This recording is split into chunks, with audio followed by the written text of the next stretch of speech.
por lo que has puesto en el corazón de Andy. Señor, sabemos que viene a cambiar nuestras vidas, a cambiar nuestra forma de ver el mundo, a cambiar nuestra forma de ver nuestros propios pensamientos y nuestras propias vidas. Así que, Señor, queremos estar atentos a tu voz, el único que tiene autoridad, el único que tiene capacidad y poder para dar a nuestras vidas, a nuestros días, a nuestras horas, el sentido pleno. Así que, Señor, nos ponemos en tus manos para que nuestros oídos y nuestras mentes y corazones, Señor, estén bien atentos a lo que vamos a oír. Y tú también le des a Andy palabras sabias y llenas de significado, Señor, para la necesidad de cada uno de nosotros y de tu Iglesia. En el nombre de Jesús. Amén.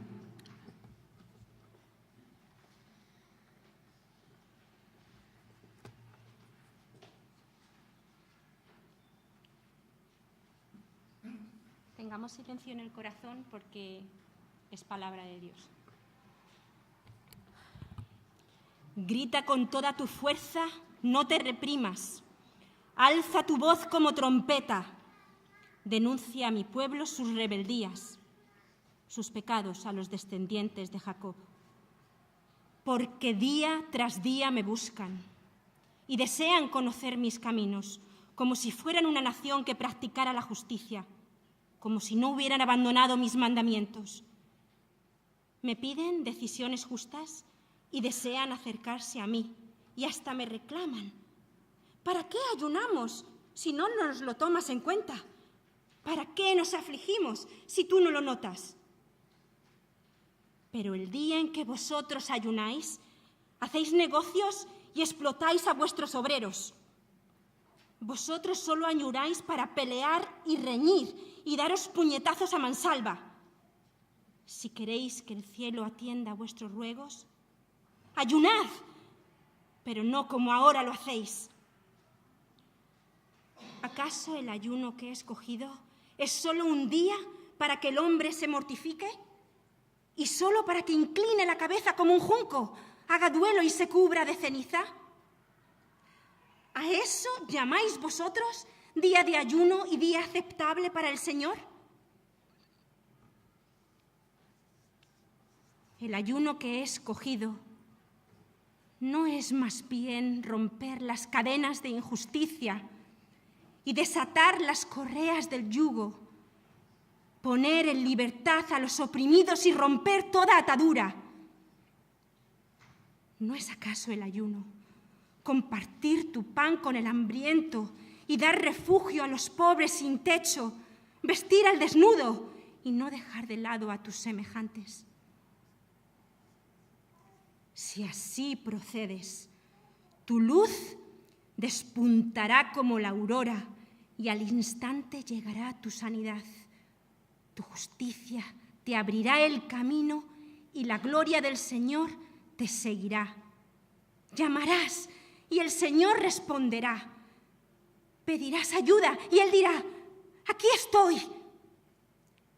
Si desechas el yugo de opresión, el dedo acusador y la lengua maliciosa, si te dedicas a ayudar a los hambrientos y a saciar la necesidad del desvalido, entonces brillará tu luz en las tinieblas y como el mediodía será tu noche.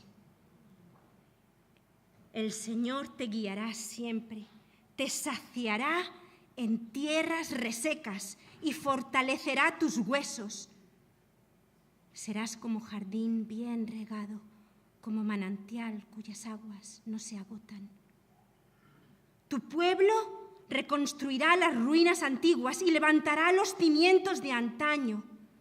Serás llamado reparador de muros derruidos, restaurador de calles transitables.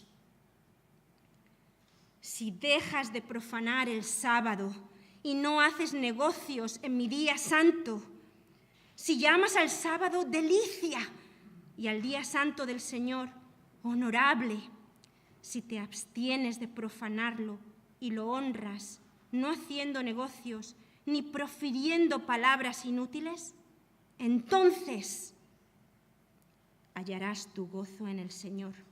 Sobre las cumbres de la tierra te haré cabalgar y haré que te deleites en la herencia de tu padre Jacob.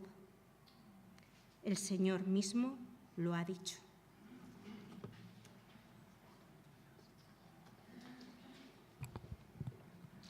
Muchas gracias, Eva. ¿Alguna vez has estado tan enfadado que al gritar has perdido la voz? No sé si te ha pasado. El pasaje de hoy es una bronca a gritos. Le dice, grita con todo lo que tienes y denuncia como si fueras una trompeta los pecados y la rebelión de mi pueblo. No sé si tenías ganas de una bronca esta mañana, pero ese es el texto que tocaba. Pero esta es una bronca distinta a nuestras broncas, a cómo nos enfadamos nosotros y cómo se enfada Dios. ¿Cuál es la raíz del problema, según este texto? Porque parece que tienen la actitud adecuada. No sé si has leído los primeros versículos. Dice, día tras día me buscan y desean conocer mis caminos. Me piden decisiones justas y desean acercarse a mí. Parece que por lo menos tienen las cosas claras, están buscando a Dios y además a diario. Y esto es loable. Es el primer paso, ¿no? Vale que no sean perfectos, vale que son pecadores, todos lo somos, pero es que para acercarse a Dios hay que ser perfecto. Para acercarse a Dios uno tiene que ser completamente santo. No dice Jesús que viene a sanar a los enfermos, a los que están lejos y perdidos, a los que están llenos de pecado. ¿Cómo entonces esta bronca si están buscando a Dios? La pregunta es, ¿para qué se están acercando a Dios? ¿Y cómo piensan que se hace eso? Fíjate, dice, me buscan como si fueran una nación que practicara la justicia, como si no hubieran abandonado mis mandamientos. Me reclaman, ¿para qué ayunamos si no lo tienes en cuenta? ¿Para qué nos afligimos si tú no lo notas? En primer lugar, tenemos un problema con esta gente de mala doctrina. No conocen a Dios a pesar de ser muy religiosos. ¿Te das cuenta de lo que le están diciendo a Dios? Le están diciendo, ¿para qué hacemos todos estos esfuerzos y sacrificios por ti si luego no nos pagas de vuelta y no nos das lo que te pedimos? Se enfadan con él. Dice, mira las cosas que hacemos por ti y nos ninguneas, nos ignoras. ¡Nos lo debes! ¿Sabes? Hay mucha gente que trata así a Dios, con chantajes. Piensan, voy a ser buena persona, voy a ir a la iglesia, voy a ayudar a otros, voy a intentar no mentir, no robar, vivir una vida digna, honesta, como Dios manda. Pero después de un tiempo trabajando duro para ganarse el favor de Dios, exigen a Dios que les recompense. Y se enfadan con Dios cuando no lo hace, cuando las cosas no van de acorde a mi plan, cuando incluso Dios permite sufrimiento y dolor en mi vida. A mí, con todo lo que he hecho yo por ti, me lo debes. ¿Por qué a mí? La mayoría de la gente también piensa que funciona así con la salvación, con Dios. Somos pecadores, ciertos, pero lo compensamos haciendo cosas buenas, trabajando duro para equilibrar la báscula, ¿verdad? Para que Dios diga, bueno, eres pecador, pero veo que lo has intentado por lo menos, ¿no? Pero, ¿sabes? No funciona así con Dios. Uno, porque las acciones buenas no compensan las malas. Prueba a serle infiel a tu mujer y cuando te pille le dices, bueno, cariño, lo que pasa es que hay algo que no sabes. Durante los últimos 3 años he estado ahorrando de mi dinero personal para comprarte este coche que tienes aquí, ¿no? Y no sé que seas una mujer muy superficial, no creo que digas, bueno, si ese es el caso, entonces no pasa nada, ¿no?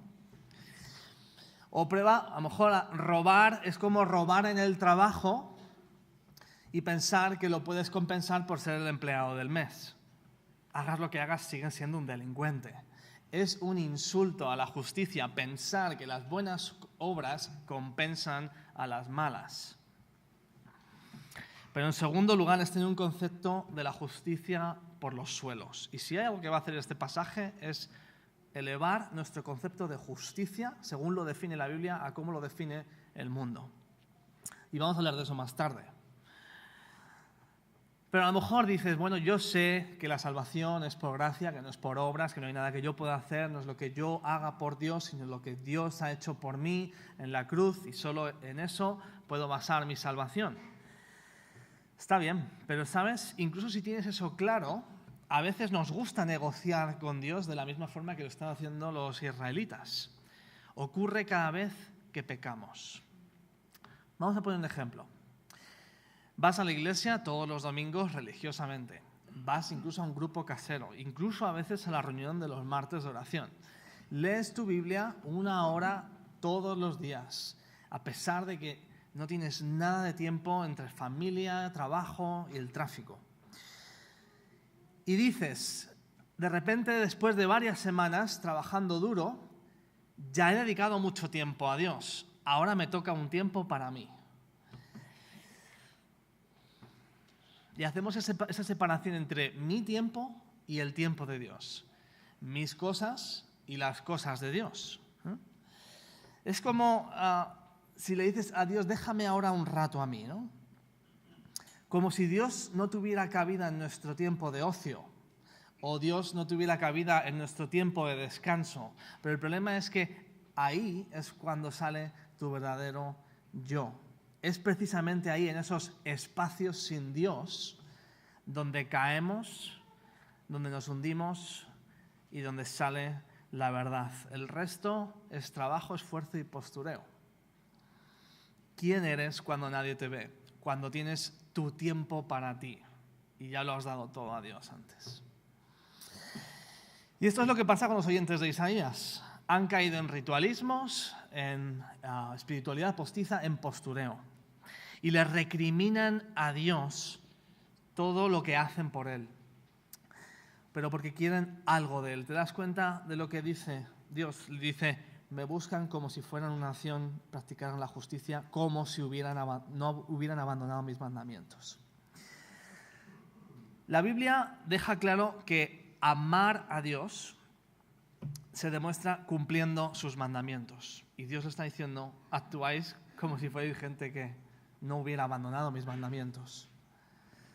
Por tanto, no obedecer los mandamientos muestra que en el fondo Dios no es su amor principal.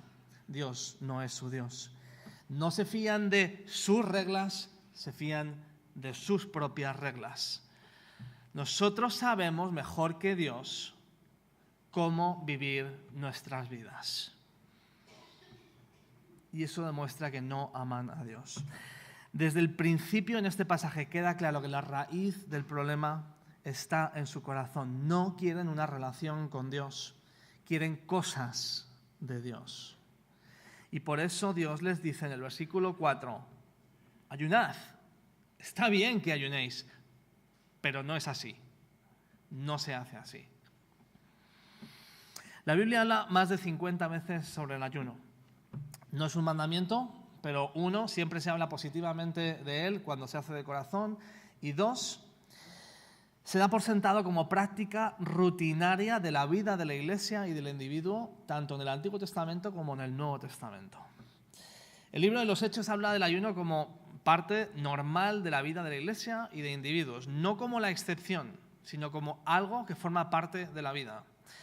En Mateo 6, Jesús dice, cuando ayunéis, no dice, si ayunáis, vosotros, los que sois muy frikis religiosos, los que sois súper espirituales, habéis nacido con un don especial, espiritual, que conectáis enseguida.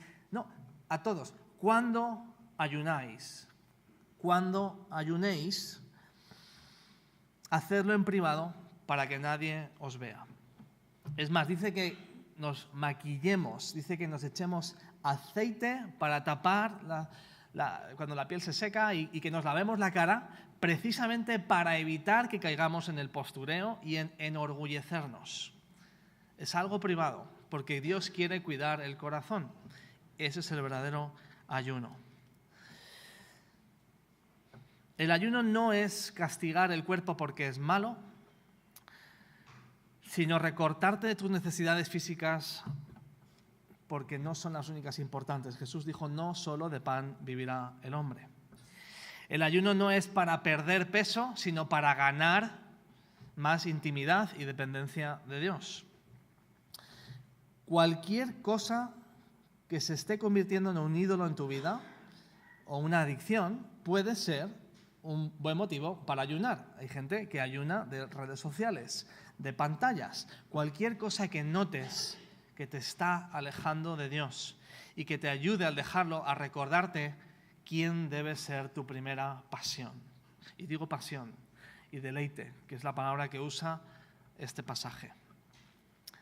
Quiero animarte a pensar en ello. Si el ayuno no es parte de tu vida semanal, mensual, como sea, normalizada, quizás debes plantearte implementarlo. Sobre todo si quieres seguir el modelo de Jesús. Pero recuerda, no es un soborno, no es un trueque con Dios. No es un yo me torturo, tú me recompensas. Ayunar también nos puede ayudar a identificar pecados en nuestra vida que ya están normalizados, que forman parte de nuestra vida y que ya no vemos como algo que entristece profundamente al Espíritu Santo. Es una especie de lavado profundo, como cuando llevas el coche una vez al año y te gastas 30 euros en limpiarlo. Si este es el efecto del desayuno, claramente esta gente no está ayunando, está haciendo otra cosa, está haciendo el paripé. Pero esto no es ayuno. Es religiosidad disfrazada de piedad, sin amor. Y esta es la respuesta de Dios. Versículo 5 dice, ¿acaso el ayuno que he escogido es solo un día para que el hombre se mortifique y solo para que incline la cabeza como un junco, haga duelo y se cubra de ceniza? ¿A eso llamáis vosotros día de ayuno y día aceptable para el Señor? El ayuno que yo he escogido no es más bien, y pasa a dar una lista que ocupa todo el capítulo, de forma intermitente. Hacéis trapicheos en el trabajo. Puede que no estuvieran pagando el IVA. Imagínate. Explotáis a vuestros trabajadores. No cumplían el estatuto de los trabajadores, según Dios, dado en la ley. Os peleáis y reñís y dais puñetazos presuntamente a los trabajadores o esclavos. Bullying, acceso, abuso, acoso, maltrato. Y dice, mi ayuno incluye romper las cadenas de injusticia. Piensa por un momento en el significado de esta frase para nuestra sociedad. Romper las cadenas de injusticia. ¿Ves injusticia a tu alrededor? La misión de Dios implica romper las cadenas de injusticia. Dice, desatar las correas del yugo. ¿Cuántos yugos hay? Poner en libertad a los oprimidos. ¿Cuántos oprimidos hay?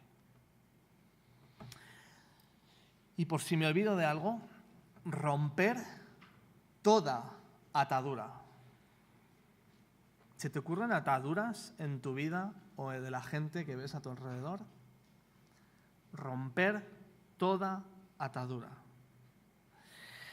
Dice también, compartir tu pan con el hambriento, dar refugio a los pobres sin techo, vestir al desnudo. Por cierto, la Iglesia muchas veces tiende a espiritualizar todas las cosas, al oprimido espiritualmente, al que no tiene hogar espiritual. No. Esto es físico, está hablando de relaciones laborales, está hablando del día a día, está hablando de necesidades físicas. Compartir tu pan con el hambriento, dar refugio a los pobres sin techo, vestir al desnudo, no dejar de lado a tus semejantes, desechar el yugo de opresión, desechar el dedo acusador. Qué raro esto aquí en medio. ¿Has acusado alguna vez a alguien superficialmente, injustamente, con muy poca información? Desechar la lengua maliciosa. ¿Has hablado mal de alguien alguna vez? Ayudar a los hambrientos, saciar la necesidad del desvalido, no profanar el sábado. Es decir, tomarte un día de descanso para reconocer que no eres Dios, honrar y recordarle, respetar la naturaleza, respetar las relaciones laborales, respetar la familia. Esta es la definición de justicia según la Biblia. Y es mucho más alta de lo que en nuestra sociedad y en nuestra cultura pensamos que es la justicia. Y tú pensabas que eras buena persona, porque no haces mal a nadie, porque vives y dejas vivir, porque incluso de vez en cuando haces cosas buenas por la gente. Pero este estándar de justicia es altísimo. Si de verdad piensas que eres buena persona después de leer todo esto y que cumples el estándar de Dios y la justicia de Dios, vives muy autoengañado. Este es el nuevo Adán, este es el nuevo ser humano, este es el modelo. Así es como Dios nos ha creado para vivir en este mundo. Jesús vivió de esta forma. La Iglesia entendió que tenía que vivir de esta forma. Amigos, la definición de persona justa, según la Biblia, no es vive y deja vivir, no hacer mal a nadie, no. Es vivir generosamente como si todo lo que tienes no te perteneciera a ti, sino que le pertenece a la comunidad. Según la Biblia, el justo vive como si sus recursos, tiempo, dinero, energía, no fueran propiedad suya, sino que se le han dado para administrarlos para el bien común de la comunidad y sobre todo del desvalido. Eso es justicia. Tú y yo llamaríamos eso la persona más generosa del mundo. Dios lo llama justo. Este capítulo trata sobre un concepto que está en todos lados en la Biblia, el shalom, que no significa paz, en el sentido de no violencia o no guerra. El concepto de shalom es algo que va muchísimo más allá. Tiene que ver con justicia, con equilibrio, con las cosas como Dios las creó y como deberían ser. Fíjate, cuando alguien tomaba dinero prestado y por fin devolvía la deuda, decían entre ellos, se ha restaurado el shalom. Las cosas, ya hay justicia, todo vuelve a como debería estar. Es un concepto mucho más amplio. La descripción que se nos da en este pasaje es la del shalom, cómo Dios creó el mundo. Dios nos creó en shalom con Él, los unos con los otros y con la naturaleza. Todo, cuando Dios lo creó, vio que era bueno y reinaba en paz, en justicia, en equilibrio. En el momento en que el hombre se separa de Dios y se independiza de Dios, este triángulo de Dios, ser humano, creación, se rompe en los tres ángulos, en los tres lados. Todo se rompe. Y por eso en este pasaje se nos dice, ¿no es acaso lo ayuno romper toda atadura? Todo lo que está roto, todo lo que no cumple el shalom. A eso tenéis que dedicaros. Es lo mismo que dice en 1 Juan 3:8, hablando de Jesús. El Hijo de Dios fue enviado para deshacer las obras del diablo. Cuando Jesús se levantó por primera vez en la sinagoga para leer precisamente el libro de Isaías, unos capítulos más tarde, dice lo siguiente: el Espíritu del Señor está sobre mí por cuanto me ha ungido para dar buenas nuevas a los pobres. Me ha enviado a sanar a los quebrantados de corazón, a pregonar libertad a los cautivos, vista a los ciegos, a poner en libertad a los oprimidos, a predicar el año agradable del Señor. Y enrollando el libro, le dio al ministro y se sentó. Y los ojos de todos en la sinagoga estaban fijos en él. Y comenzó a decirles: hoy se cumple esta escritura delante de vosotros. Jesús cumple la definición de justicia perfecta de Dios y que nadie más podía cumplir. ¿Sabes? Históricamente el cristianismo es con gran diferencia la cosmovisión que ha traído la justicia social al planeta. Podríamos decir que el cristianismo ha inventado la obra social. La lista es interminable. La seguridad social, los hospitales, la educación pública, Cáritas, la Cruz Roja, miles de ONGs fundadas por cristianos que entendieron que tenemos que romper todas las cadenas, que la misión de Dios es romper todas las cadenas y traer el shalom. Esa es la misión de Dios. Imagina por un segundo que Adán y Eva, en vez de haber tardado, no sé lo que tardaron en comerse el fruto prohibido, hubieran tardado 3 años en descubrir ese árbol por fin y caer en comer la fruta. ¿Qué habrían hecho durante esos 3 años? ¿Para qué los creó Dios? ¿Habrían hecho separación entre cosas sagradas y cosas seculares? En sus quehaceres terrenales había cosas más mundanas o cosas menos mundanas. Todo era sagrado y Dios habitaba perfectamente en medio de todo, porque vio Dios que todo era bueno. Reinaba el shalom y ha sido el objetivo de Dios desde el principio. Desde hace siglos la Iglesia ha estado dividida en este tema de la justicia social.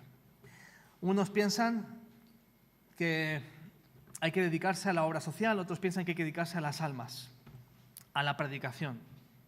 Y vas a encontrar iglesias completamente entregadas a la obra social, haciendo una labor increíble, pero que casi ni creen en Dios, no leen la Biblia nunca y realmente da igual un poco lo que creas. Lo importante es lo que hagas y que ayudes a otros y ames a otros. Y luego tienes otras iglesias que lo importante es predicar el Evangelio, predicar la palabra. Todo tiene que ver con la salvación del alma y con doctrina y creer correctamente. ¿Con cuál de los dos modelos pensáis que se identificaría mejor Jesús? ¿Obra social sin predicación del Evangelio o predicación del Evangelio sin obra social? ¿Cuál es más importante?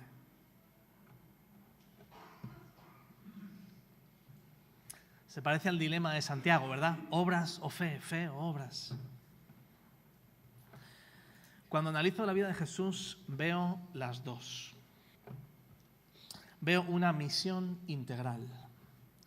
La misión de Dios es restaurar este mundo por completo. No hacer un borrón y cuenta nueva. No es cuando termine todo, venga, vámonos, pillamos una nave espacial y nos vamos a otro mundo paralelo, a otro universo paralelo y este lo dejamos atrás, hecho cenizas. Es renovar y empezar reconstruyendo. El reino de Dios se ha inaugurado, dijo Dios, y se culminará cuando vuelva por segunda vez.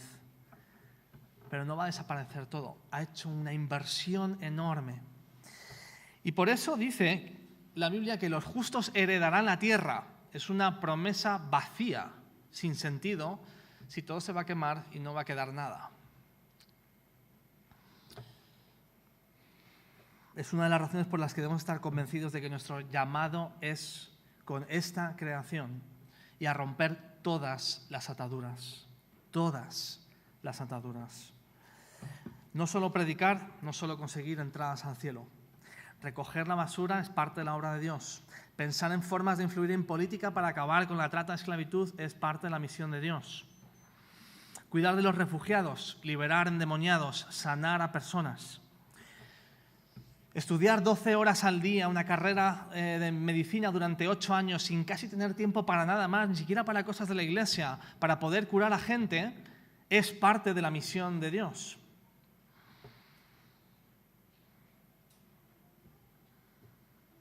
¿A qué te ha llamado Dios?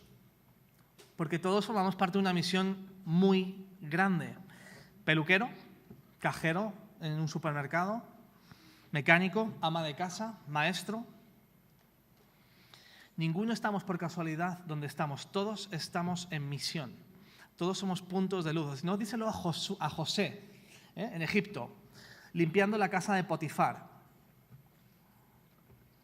como empleado del hogar.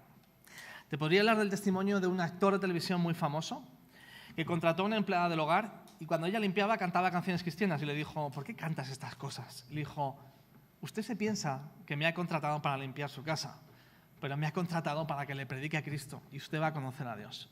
Acabó convirtiéndose, entregando su vida a Jesús y su mujer, y empezó una página web que se llama I Am Second, yo soy segundo, voy en segundo lugar, el primero va a Dios, con testimonios de todo tipo de famosos por el mundo, contando su testimonio de cómo entregaron y conocieron a Jesús. Ninguno estamos por casualidad donde estamos y todos somos misioneros. Hermanos, cuando decimos estoy dedicado a tiempo completo a la obra de Dios, perdóname que ponga el dedo un poco donde creo que duele. ¿De qué estamos hablando?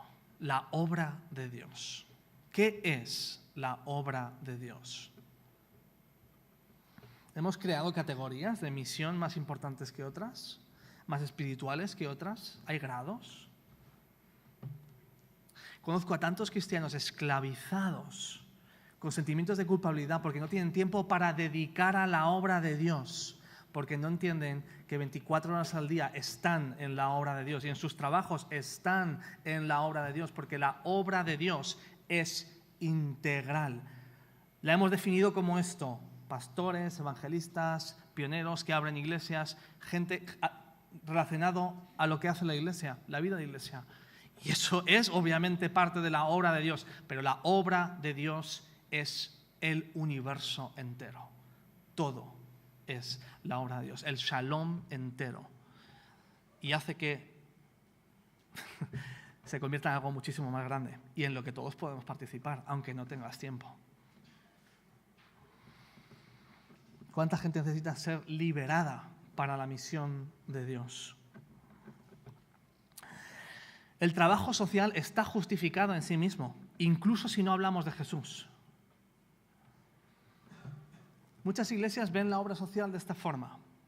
Merece la pena siempre y cuando te dé la oportunidad de evangelizar, porque si no, no merece la pena, porque lo que realmente es importante es evangelizar.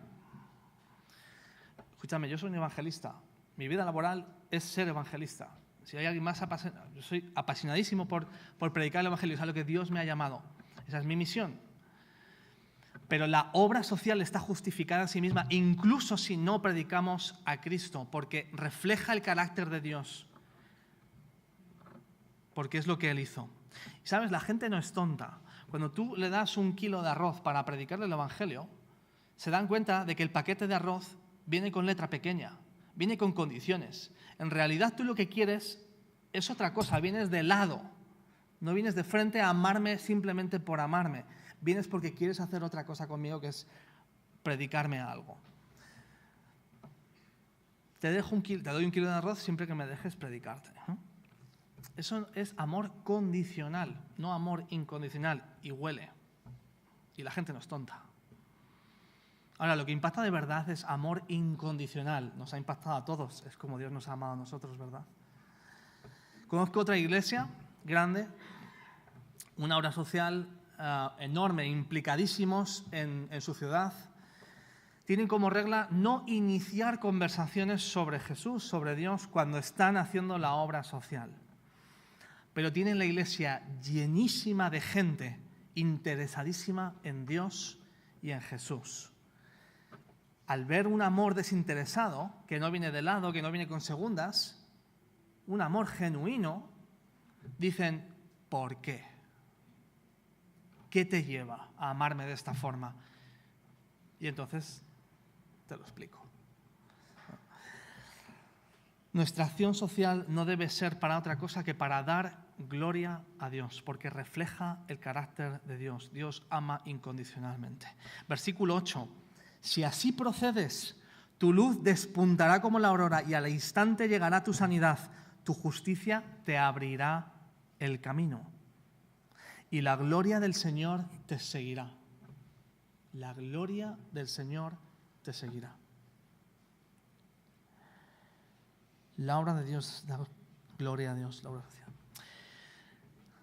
Del otro que habla el pasaje que es interesante es sobre el sábado. Hemos hablado del ayuno y de la justicia social, Pero hay otra forma en la que Dios mide la temperatura espiritual de su pueblo, y es si respetan el día de descanso o no. Descansar era un acto de obediencia, que hoy damos por sentado como derecho intocable, lo llamamos fin de semana, y que nadie me lo toque. El pueblo de Israel ya había vuelto del exilio, donde estuvieron 70 años, bajo el dominio de Babilonia, y ahí no había findes con los colegas, ni findes con la novia. Algo curioso, cuando los israelitas por fin se asentaron en Babilonia y empezaron a emprender negocios, todos los babilonios querían que los israelitas les contrataran. ¿Sabéis por qué? Porque tenían un día libre. Y eso no existía. ¿Quién no quiere trabajar? Se peleaban. Oye, no, contrátame a mí, aunque me paguen menos. Un día libre a la semana, ¿te imaginas lo que es eso? Y tú te quejas que tienes 2. ¿Por qué ordenó Dios que descansaran el sábado? Por varias razones. 1, para dignificar a las personas. No somos animales ni mulas de carga. 2, para autorrecordarse que el trabajo no lo es todo y que Dios es quien provee. Eso es difícil cuando es autónomo. 3, para dejar descansar la tierra. Es más, cada 7 años obligado a dejar la tierra en paz. Respeta el shalom de la naturaleza. 4, para dedicarlo a Dios. Al igual que el diezmo, el tiempo también es para honrar a Dios. Y 5, para descansar. Punto. Esto tenemos que oírlo hoy, Descansar. Descansar cuando eres autónomo es un paso de fe enorme. Y la inmensa mayoría de esta gente eran autónomos. Algunos no descansamos ni siquiera de día, mucho menos a la semana. Pero dormir también es un acto de fe. Cada día tienes que dar un paso de fe. ¿Cuándo te vas a la cama? Y es un signo de equilibrio, de shalom en tu propia vida. Aquí me redargullo a mí mismo. ¿Sabías que las personas que no descansan se acaban volviendo locas? No sé si sabías que es una tortura de guerra. El cerebro es un músculo. Y por la noche está trabajando todo el día, mandando miles de impulsos eléctricos, y por la noche descansa, se relaja, y las neuronas permiten que el líquido cefalorraquídeo entre por las neuronas y limpie todas las toxinas que se han ido acumulando durante el día. Es decir, lo que hacemos al dormir es limpiarnos, desintoxicar nuestro cerebro. Si no duermes, acumulas esas toxinas, que son precisamente las que causan el Alzheimer y todo tipo de patologías neurológicas, y te intoxicas el cerebro, empiezas a ver ilusiones, te vuelves loco y hasta el punto de morir. Es increíble cómo Dios lo ha creado, ¿verdad? Qué importante es descansar. Aquí tenemos al pueblo de Dios no queriendo descansar en sábado porque no se fían de Dios. Prefieren vivir a su manera, trabajar de sol a sol, pero además explotar a otros y robarles dignidad y tiempo. Y esto crea un círculo vicioso a todos los niveles. Observa el efecto de no respetar el descanso que Dios ha ordenado. La familia ve menos a los padres, los niños también. Las jornadas laborales no eran de 8 horas, podrían ser de 12, 14 y 16 horas. Tu vida se reducía a producir, a trabajar, a más y a más. Incrementa la avaricia, incrementa la esclavitud, incrementa el cansancio, te deshumaniza, crea resentimiento, odio, y si encima del trabajo te pegan puñetazos a mansalva, y si encima la gente no está durmiendo lo suficiente, por lo menos una vez a la semana, es vivir como un animal. Eso no es ser humano, porque el ser humano está creado a imagen de Dios y tiene una imagen y una dignidad implícita. Esto no es el shalom que el pueblo de Dios tiene que demostrar. ¿Sabes? Curiosamente, hoy, a lo mejor tenemos fin de semana, pero me pregunto cómo de lejos estamos de esto. ¿Sabes? En los años 70, la revolución sexual, todo el mundo lo que quería era sexo. ¿Sabes qué es lo que quiere la gente hoy? Ya no quiere sexo, quiere dormir. Estamos en unos años en los que ya la gente prefiere dormir a incluso el sexo y a comer. Estamos tan cansados por todo tipo de razones, porque queremos tenerlo todo y queremos comprarlo todo, y para eso hay que trabajar más y hay que darle a los niños todo lo que piden, etcétera, etcétera, etcétera. ¿Ves el círculo vicioso? Destroza la familia, las relaciones laborales, la dignidad, la autoestima y la sociedad. Si Dios descansó un día, que no lo necesitaba, era porque había que seguirle. Esto es lo que está ocurriendo. Este es el resumen. El mensaje es alto y claro. Dios ha dicho que descansemos un día a la semana y nosotros decimos, yo sé mejor que tú cuándo necesito descansar, gracias. Yo soy Dios. Yo sé mejor que tú cómo vivir mi vida, cómo usar mi tiempo y mi dinero. Y todo. ¿Te das cuenta de lo que está ocurriendo aquí? ¿Por qué piensas que está Dios gritando y hablando como habla? Y este, una vez más, es el problema de fondo. No quieren que Dios les diga cómo vivir. Para terminar, lo que Dios les está diciendo es esto. Antes de ayunar, asegura tu shalom conmigo, tu relación conmigo. Humíllate delante de mí. Trátame como a Dios, no como a un asistente interestelar, y sígueme. Entonces vendrá la bendición sobre tu vida. Y mira lo que dice el texto que ha interpretado Eva. Tu luz resplandecerá, llegará tu sanidad, el Señor te seguirá siempre, te saciará en tierras resecas y fortalecerá tus huesos, serás como jardín bien regado, como manantial cuyas aguas no se agotan, reconstruirás, restaurarás, harás gozo en el Señor y haré que te deleites.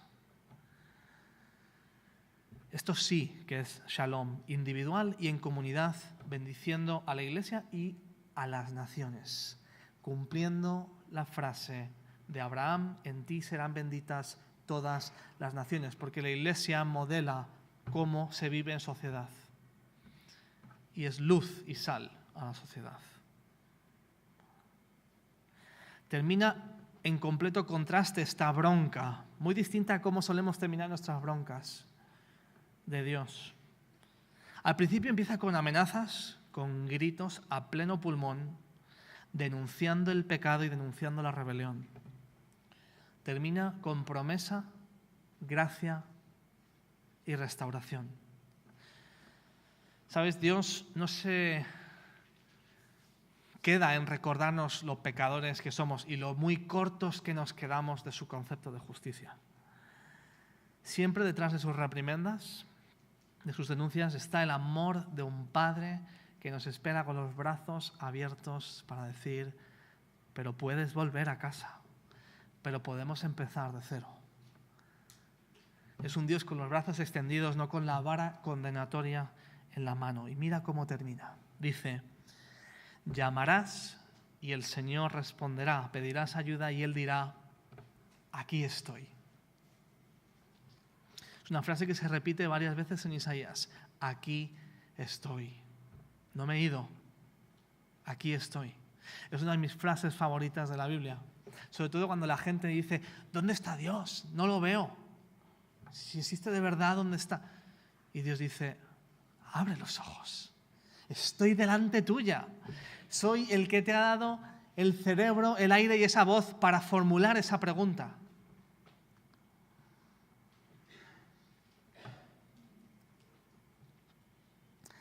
Soy el que te ha dado la vida.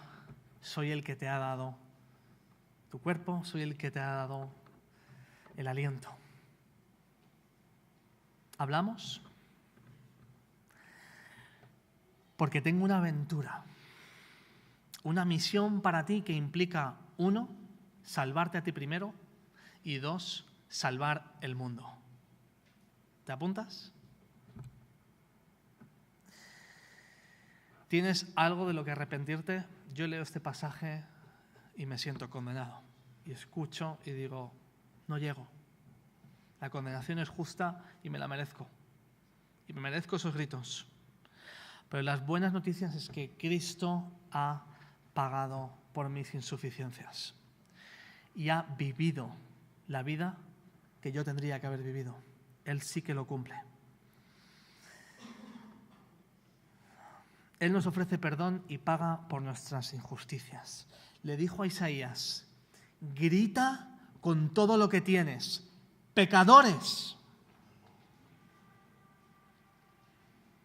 Pero Jesús gritó aún con más intensidad en la cruz: pagado. Consumado es.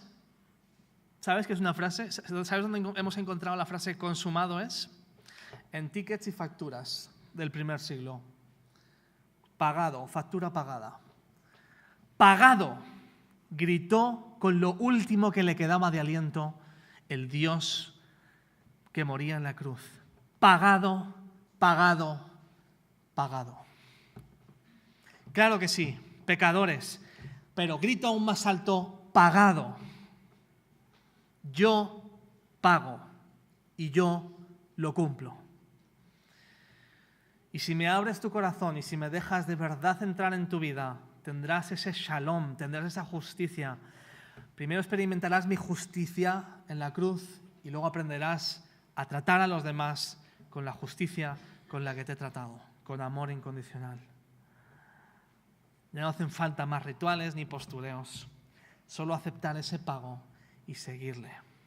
Su gracia supera su condenación, porque ninguna condenación hay para los que están en Cristo. Señor y Dios, te damos gracias